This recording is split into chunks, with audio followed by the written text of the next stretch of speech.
বিভিন্ন কিতাবের মধ্যে এক একটা ঘটনা আছে, কোথাও 12 বছর, কোথাও 14 বছর, অর্থাৎ প্রাপ্তবয়স্ক হওয়ার আগে আল্লাহ পাক রব্বুল আলামিন আবার তাকে স্বপ্নে দেখাইছে, তোমার প্রিয় বস্তু আল্লাহ পাক রব্বুল আলামিনের রাস্তায় কুরবানি করো।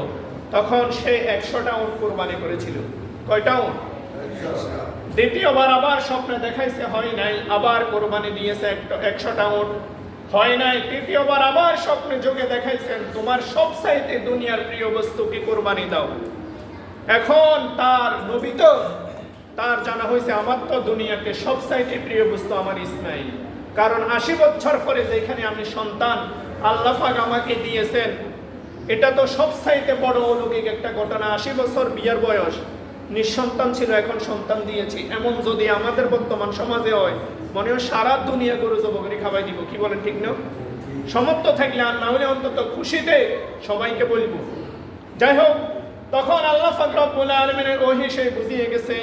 তখন সাথে সাথে আল্লাহ পাক রব্বুল আলামিনের আদেশ ছেলেকে শুনাইছেন, হে আমার ছেলে ইসমাইল, আল্লাহ পাক রব্বুল আলামিন আমাকে স্বপ্নের মাধ্যমে তোমাকে কুরবানি করার জন্য আমাকে আদেশ দিয়েছেন, তুমি কি বলো?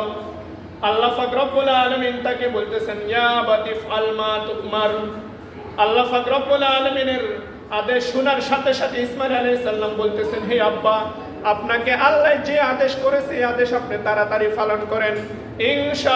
ইনশাআল্লাহু মিনাস সাবিরিন। অবশ্যই অবশ্যই আমাকে ধৈর্য ধারণকারীদের অন্তর্ভুক্তর মধ্যে পাবেন, কোনো অসুবিধা নাই। ছেলে খুশি মনে ইনশাআল্লাহু মিনাস সাবিরিন বলতেছে, আমি রাজি, আমার কোনো আপত্তি নাই। এখন আম্মাকে কি বলবে? আম্মাই যদি একথা শুনে সহ্য হবে? আম্মাকে বলে নাই, বলছে আল্লাহ পাক রব্বুল আলামিন দাওয়াত দিয়েছে আমরা দুইজনকে।